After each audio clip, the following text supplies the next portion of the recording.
Okay, we're live. So Yay. this is the Nook Women Talk promo, and we're all excited to be here. We are here to celebrate a really cool giveaway we're doing. So I'm a B.E. Baker, but my real name's Bridget Baker, and I write under B.E. Baker and Bridget E. Baker, which is why both names show up on my profile. And I'm going to just explain the giveaway real quick, and then we're going to all introduce ourselves. So we're really 6 friends who all write women's fiction, and we're pretty excited to be partnering with Nook for this. So first, the giveaway. All of us have made a book free on Nook, only with a coupon code. So it's not free in the sense that everyone can go download it. You have to join our giveaway. And we have Nook helping us in the background, so they'll probably drop a link that you can go to. And you probably got an email from us, or you might have found us on Nook's webpage or some of their social. And if you are there, we would love to see you in the comments. So say hi to us. I just saw Kim is from Chandler, Arizona. We'd love to hear where you're from, and say hi, please, because we're super happy to be here too. But we'll also talk when we introduce ourselves. We'll tell you where we're from, and we'll tell you what we like to do when we're not authoring, and we'll talk a little bit about whether we have pen names and kind of in general what we write. And then, but we're not going to tell you about all our books yet, because that's going to be the next thing we talk about. And we are authors, so we know how to lay the groundwork and then give you the payoff later. So we're going to have this. If you go to this subscribe page and you go sign up, everyone who signs up gets 6 free books, and you'll get a code to go make all the books free on Nook's website, and a link that you can go to put every single book one by one into your cart. You need to have all 6 books in your cart, and then you enter the code at checkout. And if you don't have a Nook account yet, you'll need to sign up for a Nook account. And you're going to get scared because you're going to say, they want a credit card. You just don't remember 20 years ago when you had to put your credit card in for Amazon. Because I put mine in so long ago, I'm not even sure where I put it in. So that's just standard store stuff if you don't already have a Nook account. But then this code that you'll get if you enter the giveaway will make all 6 books free. And there are 6 books that are not free. For most of us, they're our bestsellers. And so you'll get to know us and our writing some. And then one person that enters the giveaway will win a Nook e-reader. So we have some kind of cool and exciting stuff, something for everybody, something for one big winner, a grand prize. So we're going to kind of go in order. I talked to the ladies before we started. I was thinking Annabelle could start us out, and then we go to Naomi in kind of an order that puts me last, which is great because you've already heard me yammering too much. So you want to get us started, Annabelle? Sure, I'll get us started. I was like trying to keep track of the people that were coming in. I saw like Australia and Northern Ireland and a bunch of places that I can't pronounce. What is that? Wauwatosa, Wisconsin. That's pretty cool. I'm Annabelle. Wow. I will stop talking about that. Annabelle McCormack, and I write historical women's fiction with very strong romantic subplots and contemporary romance. I have a little bit of steamy open door in everything I write, so I'm probably the exception to that in this group. So just up front, so everybody knows what they get with me.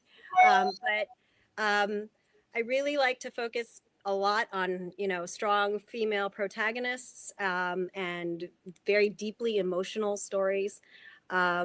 With historicals, I love kind of the lesser known parts of history. So my first historical fiction series is in World War I, but it's set in Egypt and Palestine. I really enjoy kind of digging into like little things like that people don't know as much about. That's me. Oh, wait, do we want to know what I do in my spare time yet? Yeah, and did you say, you have to say, I have blank, blank kids, blank, blank pets, and my hobby I have blank, blank kids. And I live in blank. Right. I have 5 kids because I like to stay busy, apparently. And I homeschool them all, actually. So that's always another really fun thing, too, about me. Everyone's like, are you nuts? I'm like, yeah, probably.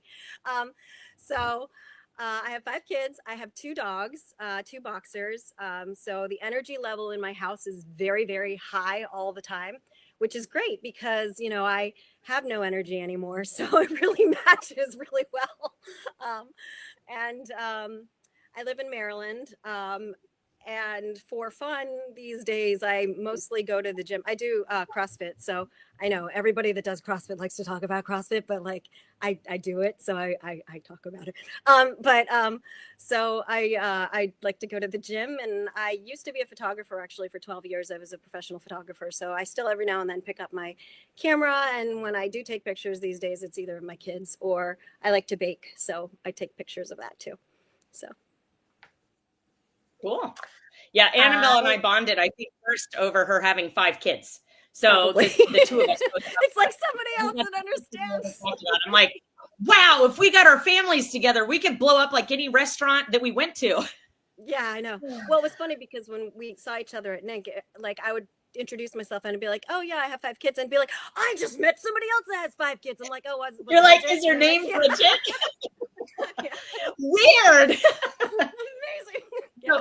So the first time I met Naomi, I'm interrupting, even though I told her before she could just dive in, and then I cut her off. Naomi's like, "I hate you, Bridget." No, but the first time I met Naomi, ironically, I think she was sent in an email to me I was going to mentor her, even though she was at least as far along as I was in her publishing journey, but she hadn't been to NINC before. And so they were assigning all the people that were at NINC for their first year mentor. So I got it, and I was like, "Let me tell you about books." And she's like, "Oh, I already know some stuff." And I looked her up. I'm like, shoot, my first email took the wrong tone. Like, let me not tell you about books, but just see if you have questions about Florida. No, but she was pretty nice about it, and she didn't hold it against me. So I mentored her through her first NINC successfully, and now she's here. Yeah, well, I am an introvert. Like 90% of the authors out there, I'm a pretty big introvert. So if I don't have to talk to people, I'm happy. And so going to a big writers conference in Florida is a little scary. Bridget wouldn't know that because I don't think she's ever been scared to talk to a person before in her life. But it actually horrifies my husband because I talked to the checker at the sales counter. I talked to the person we're walking next to. I talked to the person at the crosswalk, and he's like, "Stop talking to all these people." I'm like, "Why don't you? They're just standing there." Well, it's kind of nice, though. I enjoy being around extroverts because then I don't have to do any talking, right? So I can just be quiet. So my husband's an extrovert. He is so social, and my oldest son as well. So about me, I write historical Christian fiction. So everything is nice and squeaky clean. I say no sex, swearing, or gore. It's what I say. You can always depend on my books to have or not have those 3 things. And I say that I write books that take you back to a time when neighbors knew each other's names. So that maybe gives you a little bit of a vibe of my small town, close-knit families that I put in my historical novels. About me personally, I live in a kind of interesting place. It's the snowiest place in between the Appalachian and Rocky Mountains. We get about 20 feet of snow a year on average. We're real close to Lake Superior. We're right off Lake Superior. It's actually like a block from my house. And so we get a lot of lake effect snow. In fact, we're getting a snowstorm tonight, like 5 to 8 inches. And 5 to 8 inches of snow does not necessarily mean school will be canceled. Honestly, 8 inches of snow, if it falls overnight and it stops snowing by 4 or 5 o'clock in the morning, gives the road commission enough time to get the roads cleared, we'll still have school. So yeah, we're probably one of the, if it's a foot of snow, we're probably canceled. 8 inches, 5 to 8 inches, pretty good chance we're still having school in the morning. So we're kind of hardcore with our snow removal and driving on snow and driving on ice. We do all get winter tires though. So, and it's not super hilly like in the mountains. We have some hills, but we don't have mountains. So in the mountains, they'll be like, you have to put chains on your tires or spikes on your tires to like go up the road so they have traction. We don't have to worry about that. Thank goodness. That seems a little extreme. But so one of the things we do in our spare time, my family, well, the rest of my family does it better than I do, but they like to ski, downhill ski. And there's a nice little hill that's just in our town. And it's not nearly as expensive or as extravagant as all of those like out west ski videos where it's like $300 a day for one person to go skiing. No, it's like It's like less than that for a season pass for one. We pay less than like one day to go skiing. But my husband and my middle son, who's 15, they are actually instructors at the local ski hill. So yeah, they don't even have to pay for their passes. So they all like skiing, and I am learning and I am improving. I really don't like things that go downhill quickly. I don't like roller coasters. I don't like slides, and I don't particularly like skiing, but let's just say I've had to do like more lessons and more training and more investing into teaching mom how to ski than all the other people in my family combined. But they love it, and I want to go with them and enjoy it. So you started later than them, right? I mean, it's not like they started like 3 years ago. Yeah. Oh my gosh, you're just a cool mom who's willing to learn now. Well, right. And the nice thing is there's like a class that's like to teach adults how to ski, and I'm in it with like 6 other women who get just as scared as me, versus, my kids are like, "Oh, mom, it's fine. I can go down super fast." Or like my daughter, like she's so short. So she falls, but like she doesn't have that far to fall, right? So it's not like scared, like they fall and they get up again and they fall and they get up again. So I went skiing once. My family didn't have very much money when I was growing up, but we were living in California, so there were ski slopes that we could drive to. So we went skiing one time, and I remember when we got there, my youngest sister, I'm the second oldest, but really effectively the oldest because I had an older brother and he was like a goofball. So my younger sister, there was like 4 or 5, and we got there too late to have a class, so we just started trying to ski, and they gave all of us poles, and we were a disaster. But my 5-year-old sister, they were like, "You don't need poles," and I'm like, what? And she was just zooming. She'd fall down, she'd get back up, she'd fall down. She didn't fall very far. She was the best skier in the end. She'd do the splits to stop and pop back up, and I'm like, if you start skiing before your bones are really in, then you do fine. Yeah, I should say too, my husband and my middle son, they both have like ADHD, and so skiing's actually really great for ADHD. It's because stimulation, they do really well under like stimulation or stress, and it's constantly like, how are the edges of your skis interacting with the slope, and how can you move your skis? So it's very tactile. To ski well is very tactile, and they're both very good with it. And then the ADHD makes our house, we have a constant element of crazy. I appreciate calm and stable, and they like crazy. So yeah, it's fun, keeps things interesting. All right, now I'm gonna just, in case any of you are looking at the beautiful name on our next author and you were wondering whether you could butcher it or say it right, the right way to say it is Stephenia, because I was saying it wrong. But see how pretty Stephenia sounds? That was right? Stephenia? Stephenia. Yes. Okay. So now it's your turn. Tell us where you live and family stuff and what you do when you're not writing. Well, first I'm going to tell you my daddy's name is Stephen, and he decided to put an IA on the end of it. And for whatever reason, he decided that was Stephenia. And I said, well, thank you, Daddy. I get to explain that to every person I meet for the rest of my life. So I am in the deep South. I live in the backwoods of Mississippi, where we do not have snow. If it looks like there's snow falling from the ground, we cancel everything. We buy all the bread and all the milk in the grocery stores, and we huddle in our house and we look out the window and we go, oh, look, there's a patch of snow in the shade. So we have no snow down here. We're the land of sweet tea and front porch rocking chairs. And my books are all steeped in the South. That's kind of my little theme. I write Christian fiction as well. I have contemporary, I have historical, and I also do time travel, which I think is a lot of fun. Because I always thought, what would it be like to go back to those historical eras that I love so much? And what would happen if I went to that time? And so I started writing those. But I'm kind of boring. I like to read books. I like to read books in my recliner with a blanket, and I like to read books in the swing on my back porch in the sunshine. I'm kind of like a cat. If there's a sunny spot, I'm going to find it. Let's see. I have been married to the hero of my story for 21 years. Aww. We have 2 teenage boys. My oldest will be 17 tomorrow. He leaves tonight to go to Guatemala on a mission trip. So my mama's heart is a little bit, he's never been out of the country, and I didn't expect his first time to be without me. So we've been trying to pack and argue over suitcases and get everything together today. And I'm like, okay, pause. I gotta go. Does he speak any Spanish? ¿Él puede hablar español o no? Little bit. Like he had to take Spanish 1 and 2.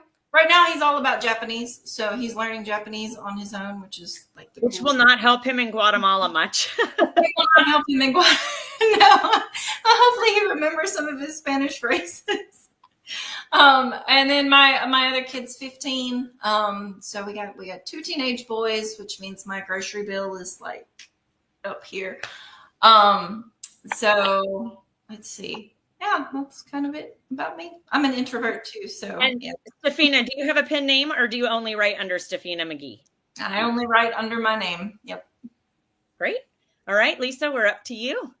Hi, I'm Lisa, and I write historical fiction, both women's fiction and crime thrillers. So a little bit maybe darker than some of the other books that we have represented here.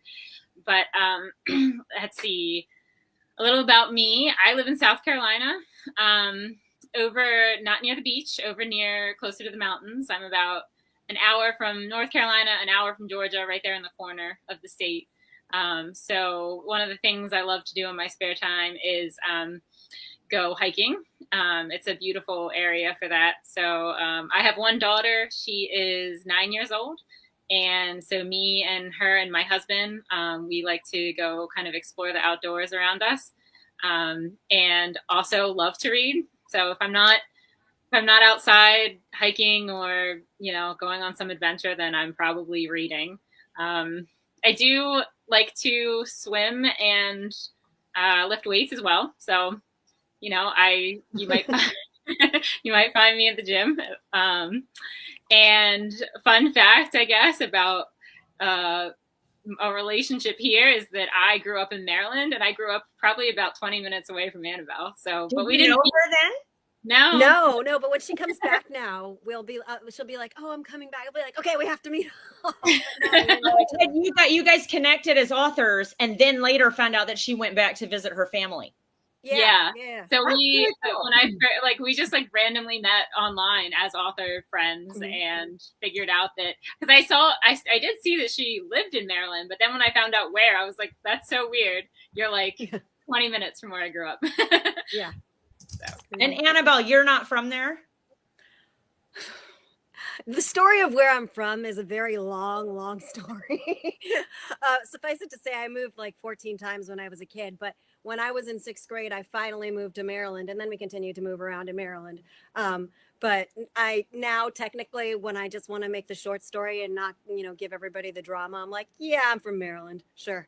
It works, So my mom is from Costa Rica, though. We both have 5 kids, and I moved 17 times before I went off to college. So basically, Annabelle and I are the same person, but I dye my hair blonde. There you go. Perfect. And I'm like the opposite of that. I lived in one place my whole life until I was 18. And since then, I've moved to many states. So. Oh my gosh. Oh. I think moving in as an adult is worse, though, because like when you're a kid, your parents do all your packing for you, And as an adult, like, I think I would just be like, you know what? I'm going to just sell everything. I don't want to move anywhere. We're carpetbaggers. Well, our first move, so me and my husband's first move down to Florida, we put everything in my Celica, like my little tiny Toyota Celica, and that was it. We're like, anything else we need, we'll buy it. But then later, obviously, once we had my daughter, it became much more difficult. Now, a lot of our moves were military moves. My husband was in the Air Force, so the military will move you. So they come and pack all your stuff and, put it in a truck and move across the country, which is nice. It's stressful on each end because you do have to live without a bed for a couple days, or a week or 2 weeks, depending on how long it takes them. So. And so I met Jan a couple of years ago, and I think we've done 3 of these, haven't we, Jan? I think we have. They've all been fun. A lot. Yeah. I love Jan. She and I love the tacos down in, I don't know which taco you get, but I think we've been to that taco place 5 times. Ooh, fish tacos, shrimp tacos. Yes. I love seafood. And like Bridget, I'm originally from Texas. I grew up in Austin, and I saw someone on there, Lisa from Georgetown, Texas. I want to give you a shout out. My mother lived there for quite a few years, so I spent a lot of time in Georgetown. And now, then I went to school in Boston, and then after graduation, I came to California. So Los Angeles, then out to La Quinta, and now I'm in San Diego, North County, San Diego, just a few minutes from the beach, which is a happy accident. Well, not really an accident, but a very, very happy because I go there for my inspiration. I write a lot of beach books. There's a few stacked up here in back of me, and I've written about 20 some odd beach books. 25 something. And people saying how much they love your books, especially audio books with Erin Bennett. So I thought you might like to hear that since you're talking and probably won't see the comment. Oh, Erin is the best.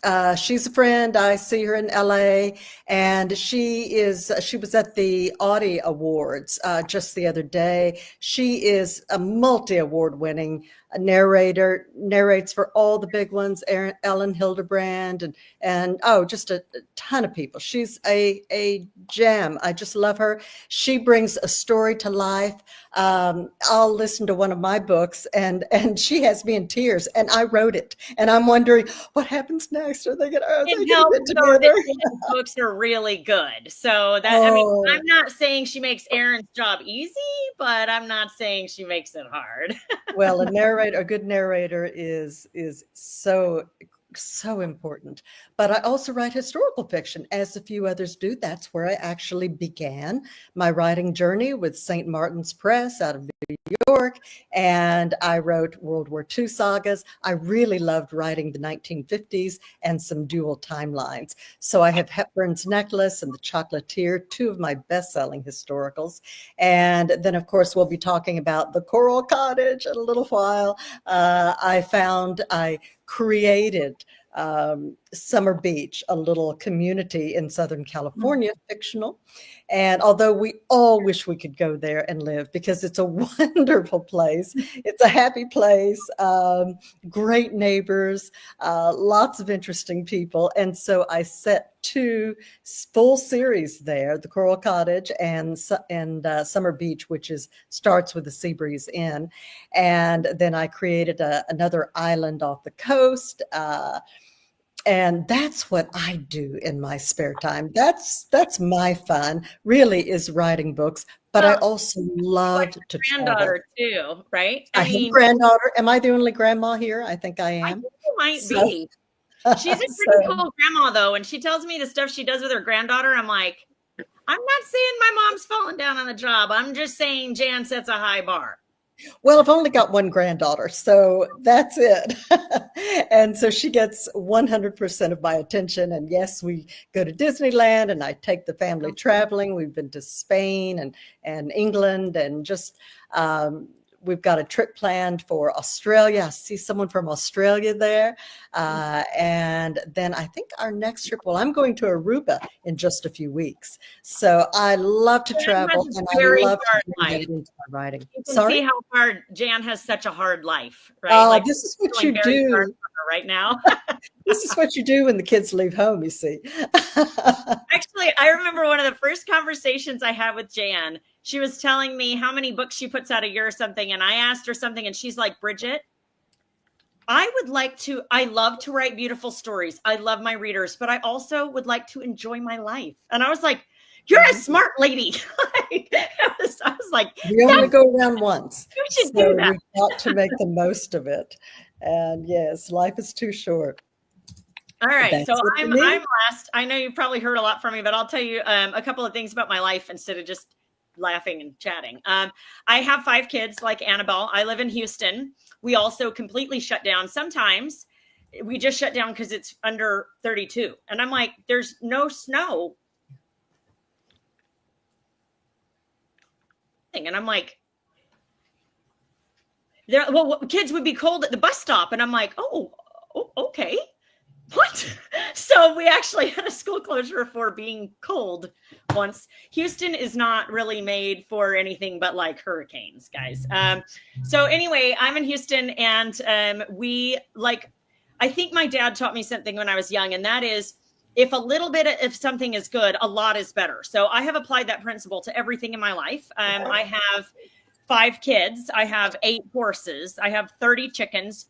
Don't tell my HOA. I have 2 cats, and I have 4 dogs, except right now I also have 4 puppies in my family room.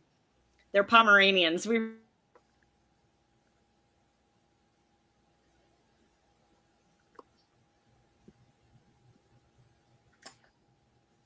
Did Bridget die on us? I was going to say, can anybody else hear? Am I still here? Are you guys there? You died, and now I think you came back to life. So Yeah, there you go. you have a Pomeranian. That was the last thing I heard. I think she's still frozen because Oh, maybe. All right. Do we move Yes. on to the next question then? she has Pomeranians. She has 4 puppies right now, doesn't she? Yeah, Like puppies in the family room. Little was tiny fun. puppies. Oh, she's back. You lost me. I'm sorry. Anyway, so we have a lot of chaos at our house all the time, and apparently internet that likes to just blink out, which is always fun. I've written 53 books. I just had 3 books come out in a 2-week period. That was like an inadvertent mess. And then I write under 2 names. So I write women's fiction under B.E. Baker, and I write like fantasy romance. So like horse shifter romance, dragon shifter romance, young adult Game of Thrones. So Annabelle and write and like adult content. And I think Jan, Naomi, Stephenia, and I write clean. So my stuff has no adult content and no language. And well, I think I have a handful of mild swear words across all 53 books. But it's like, you could count them all on these hands. And there are things that in the South, we don't really always consider to be swear words. We have our own code here, but very, very mild swear words out of 53 books. And then as far as what I do when I'm not writing, I ride horses a lot. Obviously, we have 8 horses, 5 are on property and 3 jump competitively. So they're boarded at the barn where my girls do their jumping lessons. And then I work out. I taught workout classes for almost 20 years, but I just don't have time. And I do law, but just part-time. I'm in-house counsel for a company here. And because I'm an extrovert, I have a couple of ladies that come over and work out with me almost every morning. And sometimes we go ride together. And then I used to have a lot of hobbies that have kind of gone by the wayside now that I spend all my free time writing or hanging out with my kids. So those are, and animals, those are kind of my hobbies now. So and then the next thing and I'm from Texas. So if you're from Texas, say hi. There's I have literally no more time, Bridget, for you to have any other hobbies. Like everything you listed, you're like, here's all the things I do. Oh, and I don't have any someone was asking me, they're like, where did that quilt come from? I'm like, oh, I quilt. And they're like, you quilt? I'm like, well, I haven't for a while because I don't have any time anymore. And I used to hand make cards and I did all these scrapbooks. And now I just do that on Shutterfly because I don't have time to do the fun stuff. I'm stuck like, I can't do it. Like, it's too many things. So anyway, the horses take up a lot of time. And we do like to travel. I wrote a book that was set in Ireland so that I could then go to Ireland for research and deduct it. As only a tax lawyer would, right? That's like perfect tax lawyer stuff. So I had a book on the roster that I'm writing that's going to happen. They're going to go on a girls' trip to Prince Edward Island because they loved the Anne of Green Gables stuff. And then I pushed it because I'm going on a girls' trip there. And I'm like, I have to go there before this book comes out because it's research. So I had to push it back in my schedule when we pushed our trip. Anyway, so I like to travel and I like to go places that I'm writing about. So like before I wrote a book in Liechtenstein, we went to Liechtenstein. I set a dragon shifter book in Iceland. So we all went to Iceland. Anyway, I justify my travel with books. I hope the IRS is not listening. No, it's all above board. I'm actually researching. It's legitimate research. It is research. Anyway, so the next thing we're all going to talk about is we're all going to mention a little bit about the book that we have for free. So the book that you guys can get in this giveaway. So Annabelle's going to kick us off again, unless she doesn't want to. And she's No, gonna... I can kick us off. So Great. the book that I'm giving away is Windswept. Just as another heads up, just because of the fact that it was mentioned, some people are reading or Christian fiction and whatnot. My book is not Christian fiction. It does have some open door adult content. It is not super graphic. It's just adult open door content. Swearing, actually, there's not quite too much of it, but it's enough, that people who take offense might get offense. But it's not like my contemporary romance books, which have a little bit more. But it is part of a saga series is set in World War One. This one, which is part of the first three books, is the first one. It's actually my best-selling book, and it is about a nurse in World War One, Palestine, and it takes place where the British in 1917 were going up and going closer to Jerusalem, and she gets involved in a spy plot, and she ends up having to figure out what side this intelligence that she's come across is really on, and how she can get it to the right people. And then the more involved she gets, of course, she ends up falling in love with an intelligence officer who she doesn't know if she can trust. So that this is the first book in three. So there's three to this particular set in terms of the. Hold it closer, Annabelle, so we can What's see that? it. Hold the book closer so we can see it, because the cover's so pretty. It's the first of three that is set in World War One. The first book is Windswept, the second one is Sands of Sirocco, and the last one is Whisper in the Tempest, and then that takes us through the end of World War One, basically. So, yep. Great. Naomi? So my book is called Tomorrow's First Light, and it is one of my readers' favorite books whenever I ask, because I've written like 18. I'm like, which one is your favorite? And my current series that I'm writing, set in Alaska, might get some answers, but before I started that series, it was the Tomorrow's First Light, and so it is the first book in a series, and the series has a couple cute things going on. So it's kind of like they say a found family trope. So I've got like these five friends who at the ripe old age of 13 spy the preacher kissing the school teacher, the town teacher, and they make a pact about whether or not they're going to get married before they're 30. And like three of them are like, yes, I'll get married. And two of them are like, I'm not ever getting married. Women are stupid. They all have different backgrounds. Like one's mom just died. One's an orphan and all he wants is a family. One's mom just died and he's missing his mom. One has like a pretty messed up mom and he's like all, men and kissing and all that is trouble. And so anyway, the deal is by 30 years old, if they break the pact, they either don't get married or they do get married, then their head gets shaved. And so that's kind of like just a prologue that kind of has it running through the whole thing. So Naomi, some of them said they were going to, some of them said they weren't. And if they change their vote, basically, then they have to shave their head. Yeah. Okay. Yeah. And so they tease each other about it throughout the whole thing. And of course, the person who does like the most teasing throughout the series, he gets it the worst. But anyway, so that's like the series kind of setup. You have these five friends that grew up together in a small town, and then three of them stick around, two of them take off, and then end up coming back.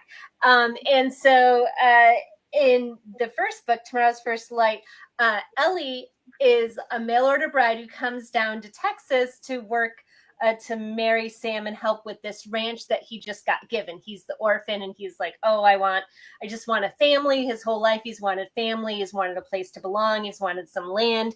And so one of the people he had worked for in the past, gives him the land when he dies. And so he needs a wife. So he's writing Ellie, and Ellie comes down from Michigan. And Ellie has like a lot of siblings, like 8 siblings. So, and they had it all worked out. She's going to bring the 2 oldest siblings down to help on the ranch after her mom dies, and then the one little baby to take care of. And then things go wrong with the 5 kids in the middle. Aunt can't take them anymore. And so Ellie ends up bringing all bought all 8 of the kids down to Texas without Sam knowing. And so Sam suddenly has like a huge family to take care of, but he doesn't really feel like he can turn Ellie away and he doesn't want these kids to go to an orphanage, but he doesn't have money to take care of them. So it's a cute little, they get married. It's a marriage of convenience, and they're kind of stuck together, him and Ellie and all the kids. Some of the kids are they're on team Sam and Ellie, some of the kids are not, and it's just a really cute little story that a lot of people really enjoy. So well, you have me ready. I downloaded mine on Nook this morning, so I'll read that one. Yay, good. All right, Stephenia. All right, so mine that I'm giving away is The River Queen. And I love this series. So I set a series on the Mississippi River in the 1920s. And in this first book, there's going to be 3 of them. There's 2 out now. I'm working on the 3rd one. They have to deal with river pirates and gangsters and bootlegging and smuggling and all those things. But Enola is a singer on a showboat. And she is probably, of all my 21 books that I have, she is probably my very favorite. She's everything I want to be when I grow up. Like she's spunky and she's funny and she's really quick-witted, and she has a very interesting showboat family. They're putting on shows and plays as they go down the river, and they're very quirky and they're so much fun together. And then she meets Emmett, who gets his steamboat stolen. He's thrown in the river and he swims up to this showboat soaking wet. And she's like, oh, you really wanted to see the show, didn't you?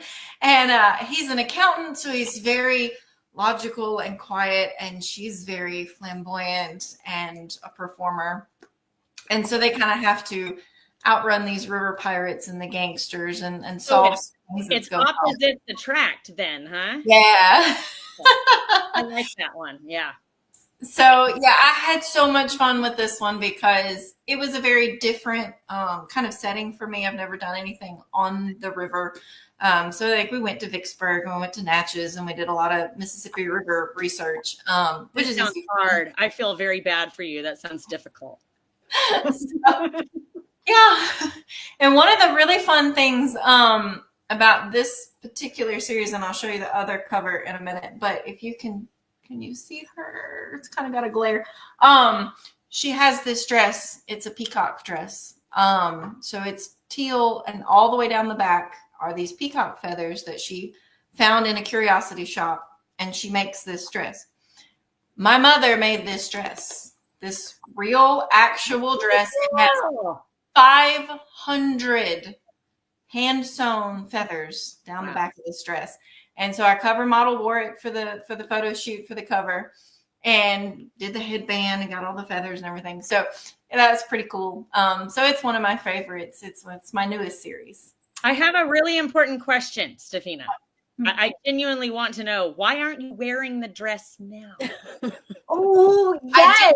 I did not think about that. I want that.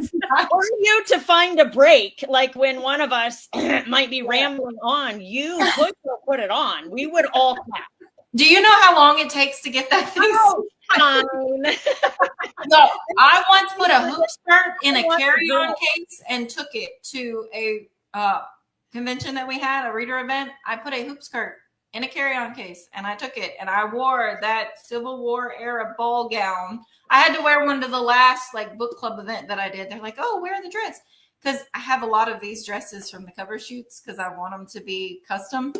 And my mom does photography and stuff, so we usually can get these pictures. And yeah, so I have all these big, like giant dresses that take up space in her house and not in mine. Smart. Jan and I have a really good friend named Kay Carell. Some of you guys may read Kay's books, and she does a lot of her covers too. This is like, I do everything. I don't have any fancy dresses, and all my covers are made by a cover artist, but that's really cool. We have author goals. We come to these, we learn how fun it is to be an author, and then I'll let my mom know she has a dress to make.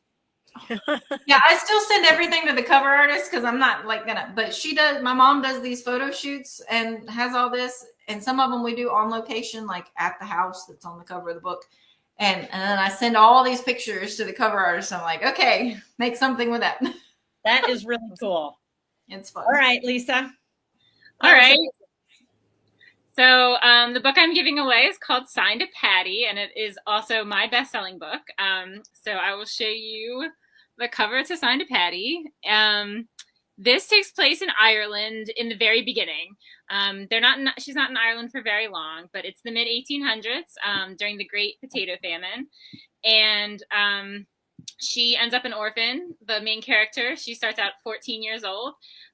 Both of her parents are dead. So she goes to a workhouse. She ends up at a workhouse. She eventually makes her way to America. So she ends up in Massachusetts, right at the birth of the Industrial Revolution. And so she gets involved with a lot of things going on there, including the abolitionist movement, a labor union, one of the first in the country, in the history of the country. So it's really a coming of age story. There is also a love story that is included in this. She meets a guy on the boat who's a couple years older than her, and so their young love blossoms. But it is the start of a series. There are 2 other books. It's a trilogy, and so the series follows Rosaline through the American Civil War. So the 3rd book kind of it's a lot about the Irish American community and how they were involved in the American Civil War. So that's where the series will take you. And there is, I know we had talked about adult content. There's very little adult content in this series. If anything, I guess the profanity is probably the biggest thing, especially in book 3.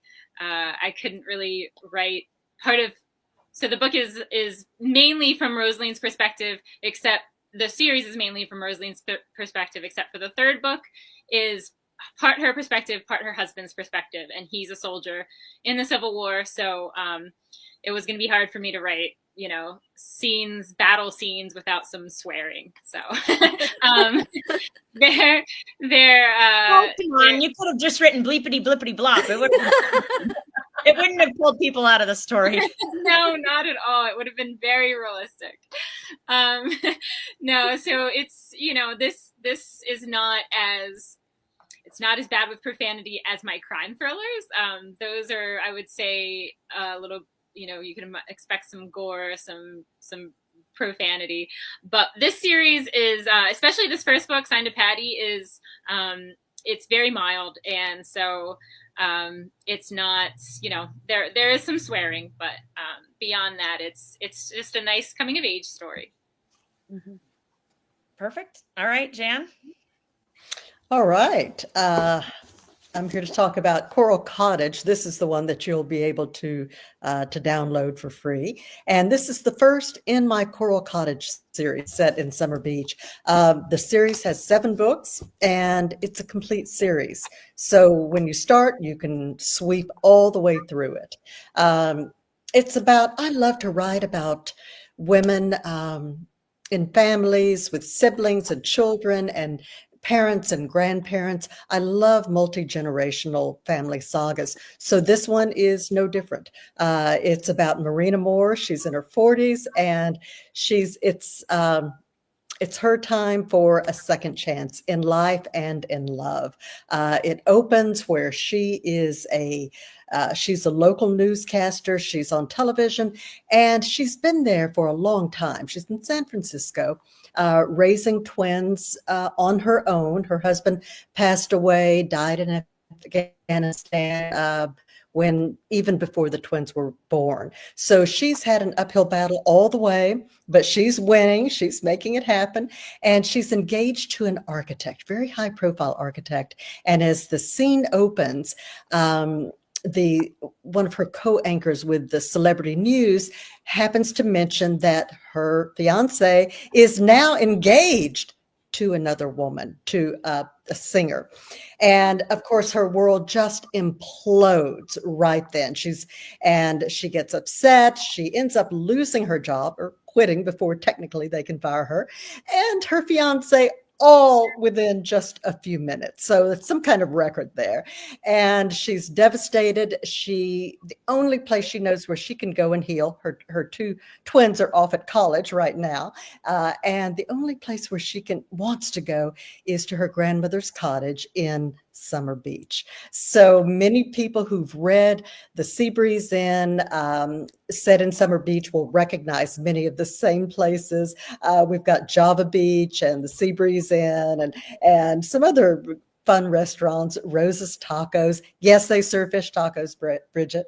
And so that's how the story kicks off. I write mainly free of profanity. Some of my historical fictions, again, the World War II saga, there will be some what I call bleepity blippity plop, bleepity plop. Yes, yes. I go with he cursed under his breath, or he Oh, that's a good one too. That's a good one too. Yes, yes. My readers are always like, "It was so clever. You just said he swore." I'm like, "Yes, I'm so clever." Yes. So that's that, and I do love my historicals too. There is a little more. I call them PG rated. When I was writing those, my mother was still living. She was in Georgetown, and I was brought up with just no swearing in the house. I didn't even know words existed until I was in high school. You're just a big disappointment, Jan. Oh, I am in so many ways, I'm sure. But anyway, I got called if there was a scene that was maybe a little bit too racy for for a G rating. But you won't find any of those in my beach books. Those are strictly in my historical and my Sunshine and Second Chances series. You need to get a sticker for them that says "Not Mother Approved." Well, she actually did approve those because she said reluctantly Mother approved. It was tasteful. I had to be tasteful about it. No body parts, just so anyway. But love what I do. Love what I do. I hope all of you download every book from all the other great authors here. We pour our hearts and souls into them, and our job is to keep you entertained. That's my mission. Yes. I almost always rat Jan out here just because I think it's amazing and she's a girl boss. But I forgot to do it in the introductions. I don't know how many of you know this, but Jan is not only beautiful and talented and a beautiful writer, but she's also a Harvard alum, which I think is pretty awesome. So I just wanted to mention it because she's wonderful in all the ways. Oh, well, I went there for business school and loved Boston, loved living on the East Coast, and go back every chance I get. So I've never missed a reunion yet. And I love bringing that into the books as well, at least the business side of it. So my characters, yes, they're often starting over. I love to write about women pulling themselves up by their bootstraps and doing whatever they have to take to protect their families and provide for them. But I also love to bring in real history and real ways that they find to run their businesses or create their marketing campaigns, or you'll see me writing about ROI, return on investment. So those are the sort of things that I like to write. Smart women's fiction. I like something that's going to keep my attention and hopefully that of my readers too. So that's bonus.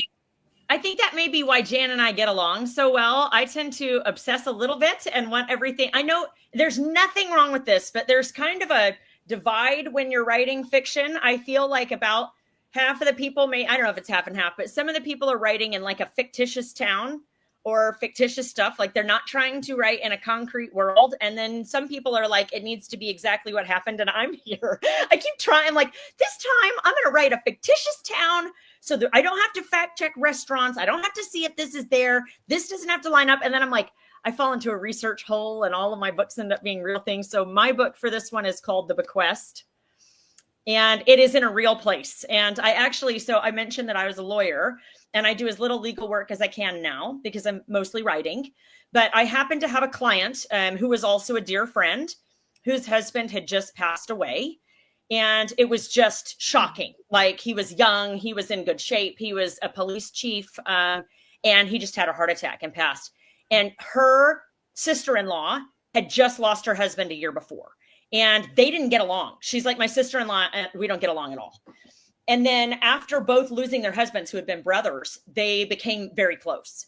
And so that gave me an idea, right? I'm always looking for ideas. And I had another client whose trust I had been handling all along, their family trust, for a property that was on the border of Wyoming and Utah. And it's called the Birch Creek Ranch. And it's this massive cattle ranch. And so I started talking to my client and dear family friend. And I said, I kind of want to use your ranch for a book. I want to have, because his parents, when they passed, they said, yes, this property be split amongst our kids, but only if someone doesn't want to work it as a cattle ranch. So I took that idea and I said, what if these two widows that don't really get along, they were married to brothers, but the brothers were different. The women are very different. Their husbands have both passed. They're not close. They don't really talk. And they get this call because their kind of somewhat estranged uncle died and left a massive cattle ranch to their kids. But he's only leaving it to them if they come out and work it. He wants them to work it for at least a year, so maybe they'll have a chance of staying and continuing to work it. If they won't work it for a year, the ranch is sold and the proceeds go to an alien foundation. And so I liked that idea because when I met my husband, his family, they're farmers. And so he was very familiar with animals and tractors and plows and driving trailers, and none of this was a big deal to him. And we hadn't been married very long when he was like, I think we should get some chickens. And I am not kidding, guys. I looked at him. I was like, have you met me? What about me makes you think I would want chickens? And he's like, you won't have to do anything with them. I'll keep them at the back of the property. We were on like 2 acres. And I was like, as long as I don't have to touch them, I don't care. I buy my eggs from the grocery store. And I think you probably heard me say I have 30 chickens. Like shortly after, I was like, they're my babies. They're my best friends. We go everywhere. They follow me around. They all have names, right? So I went from this city girl who was like, animal poo, oh no, to now I'm like drowning in animals. And my husband works out of town half the month and I homeschool a couple of my kids. So I'm like, got one kid over here and we're talking about a math problem and I'm over here moving hay bales and I've like learned to drive the tractor and plow the field. And so I thought this will be interesting and fun to write about these women who don't like each other and their children. Some came from New York City, some came from Houston, and was a lawyer with 4 kids. But it's not me because I have 5 kids. So anyway, so I wrote these women and the challenges that they had to go through and the things that they had to deal with. And that series is actually complete. The book in this one, I think, works as a standalone, but of course there are 7 books behind it. So it does have, the series has a lot of romance. A lot of my readers call it a romance, but it is very much a women's fiction. There isn't even a kiss in book 1. So if you're someone who's like, I want things popping on the romance, well, you have some books to read before this romance is, let's call it slow burn. But you do get a romance. Every person that I introduce as a main character gets her love story, but it's not like they met, their eyes sparked, her hand brushed his, and whoop, spilled the coffee. Oh, here, let me get you a new shirt. Let's get married. Okay, mine's a lot longer. So anyway, not saying any of the other people here write that and that there's anything wrong with that, but that's not what the bequest is. That's my next book, Bridget. Well, Now you know what authors I really have now talk about. plotted your next spilled coffee, new shirt, engagement. Anyway, so that's not these. But it's funny because I actually had someone who got on and literally on Goodreads was like picking apart everything about the book they hated, and everything was me. I'm like, they're like, a lawyer would never use these words. I'm like, lawyer? Used those words.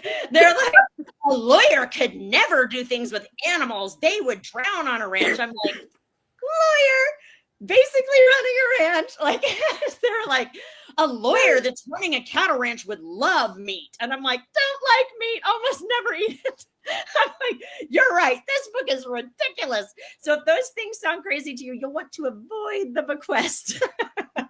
Anyway, so that's that one. And now we're going to talk to you guys a little bit about whatever we're working on or a new release or something we're excited about that we think you also might check out. Remember, all the books we just talked about, you can go download for free.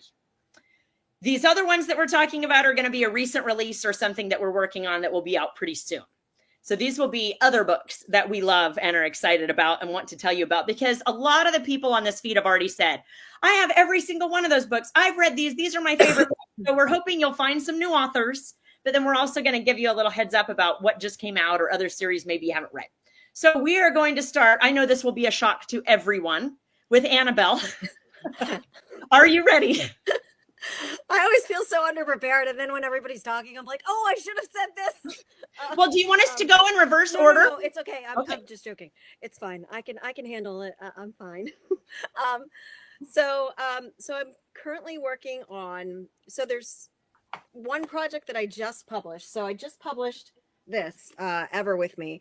This is the last book in my contemporary small town romance series. It's a Brandywood series. It's set in fictional town because I like to have the freedom to have something that I don't have to research so hard because of historicals. She's on the other side. Well, but you know, when you write the historicals, right? Everybody's like nitpicking every detail, and you have to spend the time researching. So that's why I write the romances, so that I can just be like, oh, let me research, you know, the flight time between London and Maryland, and that's easy, you know, as opposed to like the etymology of random words.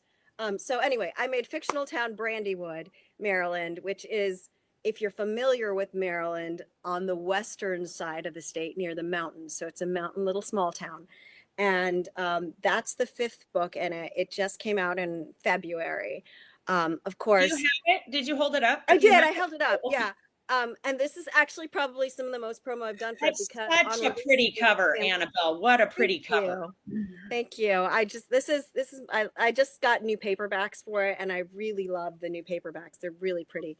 I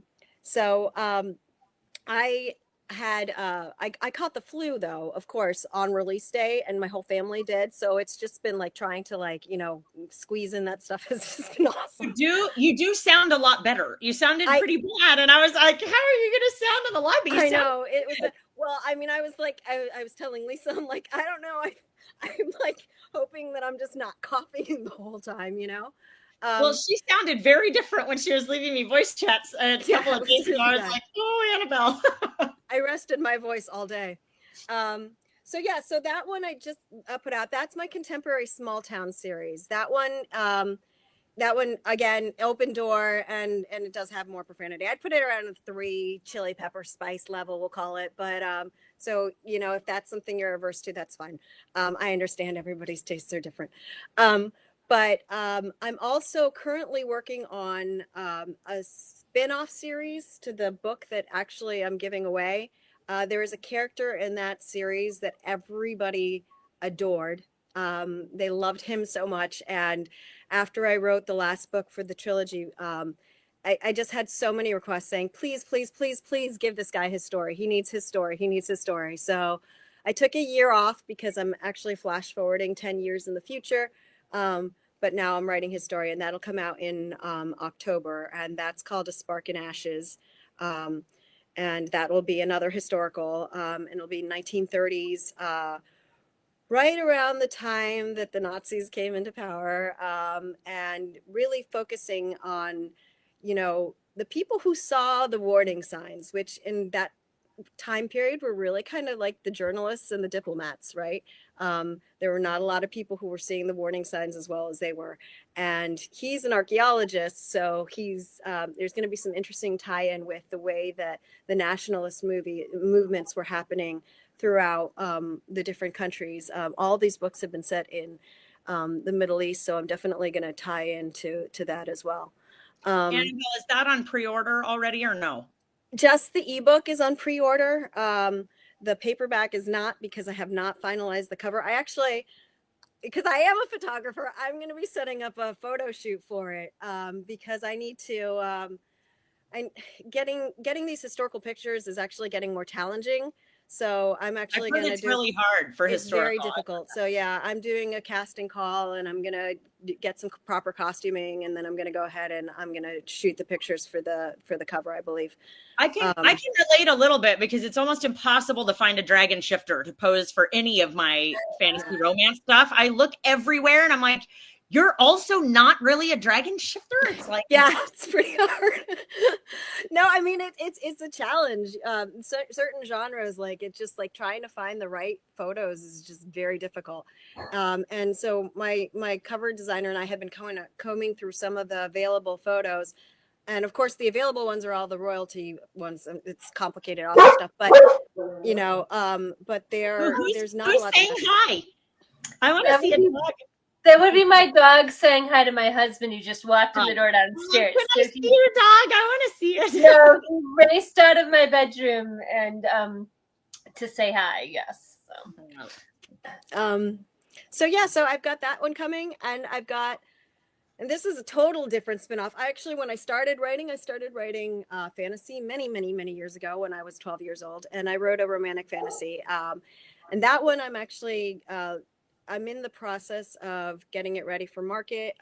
It's a little long, so we'll see how it does with the traditional market. And if it doesn't go that way, then I'll have another announcement about that, probably to publish at the end of the year. So we'll see. It's exciting. All right, Naomi, you're up. All right, so I am currently working on my Dawn of Alaska series. This one, I went to Alaska for a research trip. It was not like a lot of fun stuff. It was like, let me set up appointments to talk to all these historians. Let me have a list of all these museums. I did not take the whole family. I took my mom because I knew my mom could entertain herself in a museum for hours on end. And so it would work out well. So I went to Alaska for 9 days and I studied everything because I was just reading about it and the history wasn't making sense. So that's what I do too. On my research trips, yes. I'm always working. That's what it sounded like when you went to Iceland. To be fair, I took a trip to Texas for my Texas series, and that was a little more fun. And I just wanted to like feel the desert and be like, all the pictures were like, is the ground really like yellow rock everywhere? Like, where's the dirt? It's just yellow rock. I can't believe this place exists. And then I went there and it really like, you need sunglasses, not for the sun, but then for the glare, like off the rocks. It's really insane, that part of Texas. But I went to Alaska and I kind of dove into the history. So this is like probably the most historically intense series that I've written. But my motivation for it was, do you remember the old TV show Dr. Quinn, Medicine Woman? My motivation for it was that TV show. I was like, I'm going to write a female doctor. She's going to be amazing, but I'm going to send her to Alaska instead of Colorado. All right, Naomi, here's your important question. Yes. Is Sully in it? Yes, Sully's in it, but I need a Sully. It's not, yeah, but Kate doesn't marry Sully. Kate and Sully are brothers, or brother and sister. So Sully's story is coming out in May. So yeah, I kind of need that one. You can make her a lawyer from Texas. Yeah. So the first book of this. So I say the series is like Dr. Quinn. That was the inspiration for it. But then I was like, well, I want Dr. Quinn, but I want a big sprawling family that feels like Bridgerton, because I love like the family feel of Bridgerton. So it's kind of like Dr. Quinn meets Bridgerton. So my Dr. Quinn, her name is Kate. And her book came out in November. It's called Above All Dreams. So you can grab it if you want it. But then Kate has a twin sister. Her name is Evelina. And they, twin sister went to Boston with Kate. Well, Kate went to medical school because they're twins and whatever. And then Evelina's nice and sweet. And she was just going to become like a teacher, because that's the thing that, you know, a woman would do back then if you wanted to get educated. And she was kind of bored with teaching school, so she became a lawyer instead. So I actually have a female lawyer, and you didn't know that, did you? Yeah. You need to write a really hot Sully, and then you can dedicate that one to me. That'll be fine. I have a hot dedicate the hot Sully one to you. All right. I'm going to have to write the dedication like the next month. So I'll be like, this is for Bridget Baker because she wanted a hot Sully. Sully wears some buckskin pants and has a six-pack, and then we're all set. We can be friends. Yeah. Sully wears buckskin pants. So I grew up watching Dr. Quinn with my mom. And like when I was a kid, so right now, Don't judge me. I watch Vampire Diaries with my girls. And so they all like Damon. I'm not a good parent. But my mom watched Dr. Quinn with me. And so I wanted to find a Sully. I'm like, woo, no shirt and buckskin pants, and he can throw a hatchet at anything. Great. I did not marry a Sully. My husband has no hair, but he is very smart and handsome. He just does not have a lot. I say that with Dr. Quinn, like everybody watched that show for the same character. It was just different motivation. Like men and women both watched it because of Sully, right? I was inspired by Dr. Quinn too. That woman is probably the most beautiful woman alive, in my opinion. So I was like, we have beautiful women to watch who are smart and women's rights. And then this super hot guy who's like, yes, women's rights. I'll chop anyone in half if they disagree. I'm like, yes. Yeah. So the Dawn of Alaska series gets a little more into women's rights than I kind of would have thought when I started writing it. But because I have the female lawyer, female doctor, and then I have the family that is unconventional and very supportive of the sisters that have these different roles. So yeah, it's really fun. And Sully's pretty pro women's rights, because I'm writing his story right now. I just sent it to the editor.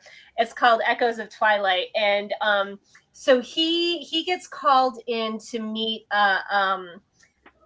party of lost botanists, because there's all these government surveys of Alaska. It was within 20 years of America purchasing Alaska, and the government's like, you know, what exactly did we buy from Russia? And by the way, where's the gold, right? Like, where's the gold that's going to make us rich and pay for the price of Alaska? And so you guys are confused. The gold is black. Yeah, right. Oil. You haven't found it. So Sully, Mikhail, the reborn, reimagined Sully, he gets sent in like kind of on the brink of winter to find a party of botanists that went missing and didn't come back. And so he's got to go in and bring him back. And wouldn't you know that lead scientist's daughter is there making these maps and doing these sketches of the plants that her father's studying and everything. And yeah, there's a little bit of falling in love. There's even, you probably don't know this, but I remember in Dr. Quinn Medicine Woman, there's this scene that's just like so amazing. And it's probably from the first or second season. And Sully and Dr. Mike get trapped in the wilderness. They're like studying some like mining that might be polluting the water. And she's 30% of the episodes so far. She breaks her arm and she's having trouble brushing her hair, and Sully brushes her hair for her. Oh, it's so like, it just melts your heart. So yeah, I put that in my new book. I'm like, I gotta have a hair brushing scene in the wilderness. It's just so like romantic and warm. It's like hot without the spice. I like that in my books. I like hot without the spice. So yeah. Perfect. Yeah. All right, Stephenia, what do you got? All right, now I'm working on my time travel series. I'm on book 7. And that are we traveling to? Huh? What time are we traveling to? This is actually my first one where somebody comes forward. So in the series, it's new characters for each book, and they go to this bed and breakfast. And when they stay in a room, they usually find something interesting, usually something they can touch, and they get sent back in time to that era. So it's back in time, I-N-N, back in time. And so they get sent to that different time period. And I've got to play with a lot of different ones. But this is my first one where I'm bringing somebody forward. So I've been having a lot of fun introducing this girl to the internet and cell phones and vacuum cleaners and dishwashers and all this stuff. And she just took a very scary trip in a truck that was going 25 miles an hour, which was horrific. Such speeds should not be had. And so I've been having a lot of fun with that. I love that series. And then I'm working on plotting out the final book in my River series. This is book 2. That's Moonlight on the Mississippi. And if you can see it, do you see that precious little dog that sits like a toddler on her hip? That is my Spinny. So Spinny is my little toddler who rides on my hip like she's a person. And so my character has a dog in the story who lives on the steamboat with her. She's a female steamboat captain. And this one's a treasure hunt. So they're looking for a treasure. And she has a little dog named Tallulah, Lula for short, for the Tallulah River. And so Spinny got to be on the book cover. So she had a lot of fun with that. We actually had to take a picture of me holding her and then send that to the. She'd be positioned in the right way for her to transfer the picture. That's cute. Yeah, and then she could transfer it because Mom was like, "Oh, we'll get a model," and I said, Spinny is not going to ride on anybody else's hip. She's going to be barking her head off. Like, that's not going to work. So yeah, they had to like transfer over, but. So she got to be on that one. I don't know what I'm going to do fun for the third book cover. Like I just started plotting it. And this one, he's so my main character is the cop that finally gets to kind of try to take down this river pirate gangsters that have been throughout the series. So each one has its own. You can read it as a standalone. Each one has its own character, its own story, but they're all set on the river. And then there's kind of this overarch of the gangsters and the smuggling. And so in this third one, we'll get to have the policeman and trying to bring all that down. I don't have a title for it yet. So I'm working on that. And we'll have to find something fun and interesting that I can do for the cover on that one too. But yeah, that's what I got. All right. Lisa, you are up. So the book that I am currently doing edits for and rewrites is coming out in July. It's on pre-order, and it is the third book in my crime thriller series. So this is my second book, which was called No One Left. The first book is In the Silence of Decay, which... Hey, Lisa, are these connected? Do they need to start with book one, or can I pick them up standalone? They could pick it up standalone, but it's probably it's better to start with book one, but they can be right. Show them book one just in case they don't know. So the only one I think the only one I have right here has this annoying not for resale thing on it. But so this is In the Silence of Decay, which is the first one, and how we were all talking about whether we were somebody who makes up towns or has to stick exactly to real things. I am also stick exactly with real things. And so after my historical series set in the 1800s, I was like, I need something that I need just a little less research for. I'm going to do something slightly more, I'm going to do something more recent. So this series takes place in the late 1970s, early 1980s, and it takes place in New Mexico. So it's actually, most of the series is on the Navajo reservation. My main character is ex-CID, which is the Criminal Investigation Division in the Army. So he was formerly an investigator in the Army. He one of my reader's favorite characters is his daughter. Her name is Molly.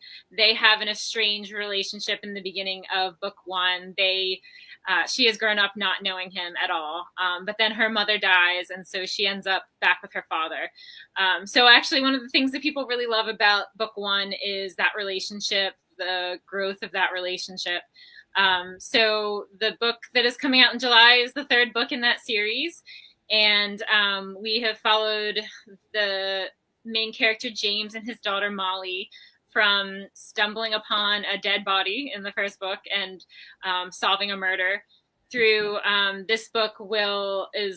They've now have a life on the reservation, even though they are not Navajo, but they have made relationships there, and they've started a private investigator business. So that is where I am at with book three, and they are all based on, they all kind of revolve around real events that happened in history, in this area usually. So they're all based on real things. There was still a lot more research that has gone into this series than I think I had originally planned on, coming from that mid 1800s series, but there's a lot of real things in there. So I hope no matter what series people pick up of mine, they're going to learn a little bit of something about historical events. That sounds awesome. All right, Jan. Yes, well, continuing the historical thread, even when I write contemporaries, I love to bring in historical details. So my next one, the one that's on pre-order and comes out in March, the ebooks are on pre-order. The print books will be coming soon by launch date, and then audio usually follows a few weeks later. But that's the first in the series is the Sea Breeze Inn. And the book that's coming out is called Sea Breeze Library. And what's unique about the Summer Beach series is that it's centered around an old house that has been converted into an inn. But the former owner suffered from Alzheimer's. And so she would hide things in the house. And some things had immense value. We found in the first book, we found some paintings that had great historical value that were squirreled away during World War II. And then in others, we found valuables as well as things that are valuable on a personal level. And so Seabreeze Library is, there's something new coming up. There's a new discovery. They're in the middle of a renovation now, finally, after this is book number 11, and they're doing a renovation finally. And they do find something else. I won't tell you what, but this one is special to me, as they all are. Now I want to redo my bathroom and find some artwork. Oh, yeah, you never know what you're going to find hidden in those walls. And then another one I'm working on is Hibiscus Heights, and that's in my new beach Crown Island series, so named after Coronado Island in San Diego. So that's Beachview Lane. Where is it? Oh, it's on this side. There's Beachview Lane. And so Hibiscus Heights is number 4 in that series. They're all available at Barnes & Noble, from my series to my standalones in all formats, paperback, ebook, audiobook. Barnes & Noble makes it easy to find large print as well. So I've got all my large print there. And what else? 2 more surprises coming toward the end of the year, but I can't really reveal that yet. So stay tuned. All right. Well, I think all we have left is me. So I will tell you that the reason that I reached out to Barnes & Noble to try to set this up is that last year, well, so I've known that I wanted to write this book for a while. I told you guys I picked real places. I wanted in the bequest, which I told everyone else told out their books and forgot. But this is my women's fiction that's free that I talked about with the ranch. It's called The Bequest. It's kind of hard to hold it up and not look like an idiot, right? Because there's all this stuff blocking it. I'm like, where's my camera? Anyway, so there's The Bequest. When I wrote that, I did what I've done in almost all my books. And the story picks up sort of after the trauma. So I always put my people through stuff in the book, but I usually give them a bunch of crappy stuff that happens right before the book starts. Like, my husband died, but I'm mostly over it, that kind of stuff. So I have these 2 widows. They're not quite ready for love, but they're like almost ready, right? So like in this one, when someone tries to kiss her, she shoves him in the link, but she thought about it first before she shoved him. Anyway, so this one is my new women's fiction, and I've been wanting to write it for a while. It's called The Irish Escape. Isn't that? I love my covers. Anyway, the crumbly old castle. There's more than one crumbly old estate in this book. So my tagline on it is 3 best friends, 2 crumbling estates, and 1 trip that changes everything. The difference between this one and my last women's fiction series, if you read the Birch Creek Ranch series, because it is my best-selling series so far, is that this one starts when all the bad crap happens. So you have these 3 friends that have been best friends. We have a lot of horses at our house. So these guys were all riding together all through like elementary school and junior high and high school. So they're barn besties is what I called it. And they've gotten together every year for 20 years to do a girls' trip. And this year when they get together to do their girls' trip, all of them are struggling with things that they haven't really talked about. Because I don't know about you guys, but if you have friends that you've been friends for a long time, you're not like, guess what? My husband's a jerk. Usually like that kind of, you're maybe not even willing to accept it yourself until you get there. And then some stuff comes out and suddenly you're like, this bad stuff's happening, right? So all 3 of these girls look very put together and happy and everything's fine. And when they go on this girls' trip, a bunch of stuff happens right before in their lives. And so they have each other. In The Bequest, you have these 2 people that aren't really close and they become closer. These 3 are best friends. And it's sort of like an ode to friendship. And there will be just as much romance in this series. I think there will be quite a lot of meaningful and heartfelt romance, but there isn't any in this book. So if you're someone who's like, I need my happily ever after in that book, this ain't for you, because this first book is definitely the women going through the misery. The one lady in chapter 1 is very organized and put together, and somehow she got the day wrong that she was supposed to leave. So she gets her Uber and goes to the airport and gets there and goes to scan her ticket, and they're like, you leave tomorrow. And she's like, what? Well, better than left yesterday. Yeah, that's better. You're right. So she Ubers home, but doesn't really want to tell anyone. She's kind of embarrassed, and she gets back to her house, and her husband is sleeping with someone else in her house. And all she realizes it's happening, sees the hot pink stilettos, and is like, oh my gosh. And she always thought that she would be the person who would be like, how could this be? And like storm in on him. And instead she's like, I don't even know what to do with this. And so she just turns around, stays at a hotel that night, and goes on the girls' trip. So that's just one of the 3. But all 3 of them are dealing. One of them's a widow, and then these other 2 have marriages that are not doing great. And so these 3 women go on this trip, and it's called the Irish Escape for a reason. But they end up buying a crumbly estate.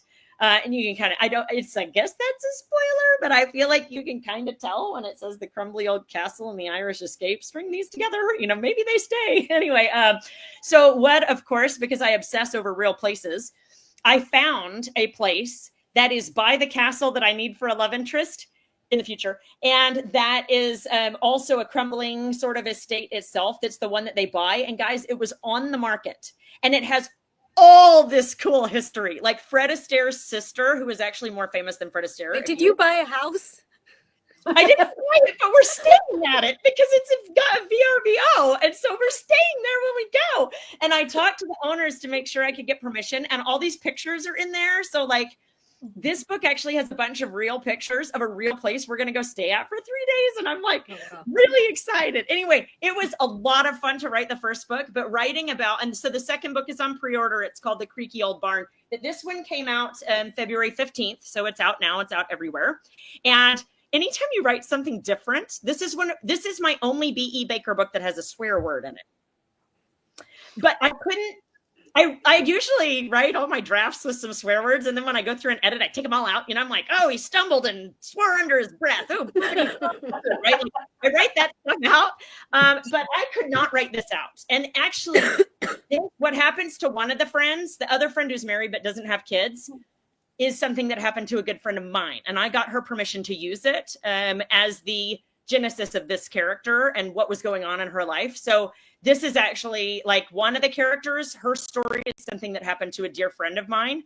And it's, I couldn't change that word because it is something that her husband called her, and it just like broke things that he would call her that. So I had one of my art team members, and I love my art team from the bottom of my heart, but she was very upset that it had the B word in it. So if that will bother you, don't read it. Okay. It has that in there. I could not edit it out without destroying the integrity of the story. When they refer to it, she says, he called me a witch, but that's not what he said. So anyway, then the other book, and this is a departure for me. All of my books are either very realistic in that it's like a super rich guy who lives in a super tiny town who has a 6-pack and is a doctor and also a horse trainer, or they're fantasy where there's like a dragon shifter. So mine are all, set on present day mostly. And while I was doing my prologue, and I should show you this because I think it's funny. I was doing my prologue for my Dragon Shifter book 2, right? See, when I was researching my prologue, I was researching for the theme. All of my books have themes. I'm like kind of a literature nerd. And my theme was what makes a monster, right? Because these dragons have invaded Earth. And while I was researching that, I stumbled upon the Donner Party story. Because like, aren't they monsters, right? The Donner Party, everyone knows the Donner Party, they cannibalized. They're the worst, right? And as I researched more and more about the Donner Party, I like fell into a hole. My husband was like, what is happening? Like 30 books showed up from Amazon on the Donner Party. It was like one after another. He's like, are you reading all these? Where are all these? And they got like more and more, like they went from like nonfiction books on it to like Patrick Breen's journal to like Virginia Reed's diary and letters, and like they collected interviews from this guy named McGlashan, and I was like, I have to know more. Like the more I found out, I was like, I need to know more. There were all these like, it's funny because if someone told me, Bridget, you will think the Donner Party is inspiring, I would be like, you're crazy. But my book is actually called Hungry, the Inspiring Tale of 3 Donner Party Survivors. And I fell into a research hole and did nothing but this for like a long time, and then put off books and was late and had to write 2 novels in 4 weeks, write and edit and polish 2 novels in 4 weeks because I wrote this instead. Oops, sorry. When they were this is like what just happened with the chair. I was like, whoops. My husband's like, what's happening? I'm like, I have these books too. I'm going to lose my pre-order privileges. I have 4,800 pre-orders that are all going to go away, but I have to write this. So I absolutely just fell into like a whole writing about this because these people, instead of being an anecdote, out of all those books that I bought and read, what I wanted was like a first person account of what happened. And I wanted to know it from the women's point of view. And there were no first person accounts that I could find at all. There was a weird fantasy one.